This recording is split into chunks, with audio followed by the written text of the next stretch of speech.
Isu berkaitan subsidi untuk mengurangkan kos sara hidup rakyat masih jadi tumpuan di Dewan Rakyat hari ini. Untuk perinciannya langsung bersama Mohan Chinnasamy di Parlimen. Mohan, teruskan. Baik Hazel, mekanisme pelaksanaan subsidi bersasar yang sedang dikaji kerajaan perlu disusuli dengan pengujian lebih meluas membabitkan penduduk bandar dan luar bandar. Pengujian yang dijangka mengambil masa 3 hingga 6 bulan sebelum keputusan mengenai pelaksanaannya di seluruh negara boleh dimuktamadkan. Menteri Kewangan Tengku Datuk Seri Zafrul Tengku Abdul Aziz berkata, strategi kerajaan adalah memastikan usaha menggantikan subsidi pukal dengan kombinasi subsidi bersasar dan bantuan tunai dilakukan secara berperingkat. Tujuannya bagi mengelakkan inflasi secara mendadak atau menjejaskan momentum pertumbuhan ekonomi negara.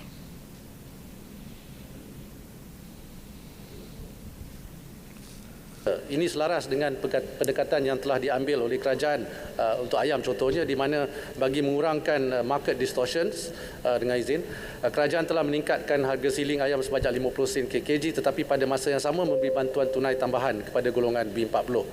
Sejajar dengan pendekatan ini, kerajaan tidak akan menaikkan harga petroleum terus kepada harga pasaran tanpa subsidi memandangkan impaknya kepada inflasi, walaupun harga RON 95 yang RM2.05 ini adalah lebih kurang 50% daripada kos harga sebenar tanpa subsidi.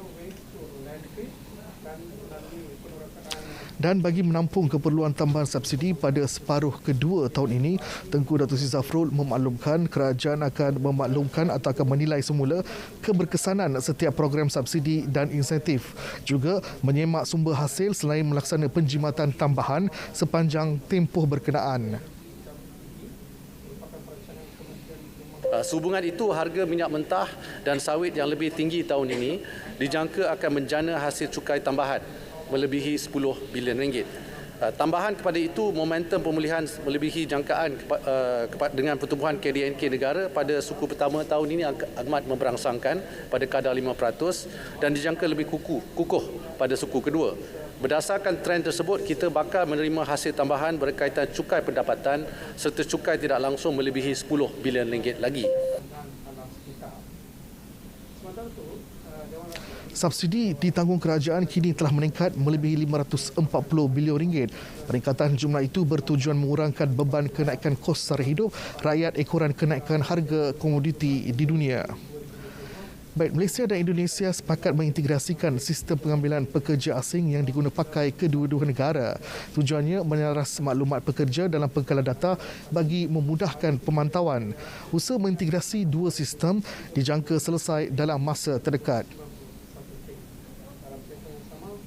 Mereka cadangkan gunakan one channel system yang sedia ada di Indonesia supaya buat masa ini kita gunakan melalui KD, kita gunakan sistem online di mana Indonesia berpendapat mereka tiada pengetahuan pekerja asing daripada Indonesia masuk sebagai pelancong dan akhirnya dikeluarkan permit oleh Malaysia, maka mereka tiada maklumat pekerja mereka masuk ke dalam negara kita. Maka dengan adanya one channel system daripada Indonesia, mereka boleh sempat memantau.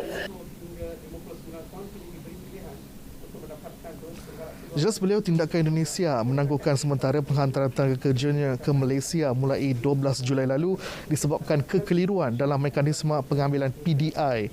Berdasarkan MOU yang dimeterai kedua-dua negara pada 1 April lalu, tiada syarat untuk memasukkan sistem sedia ada yang digunakan Jabatan Imigresen Malaysia, iaitu sistem Made Online SMO.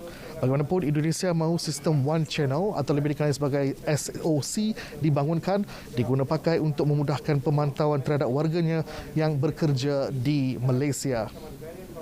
Baik, sekian saja laporan saya dari Parlimen. Kita kembali bersama Hazel di studio. Silakan.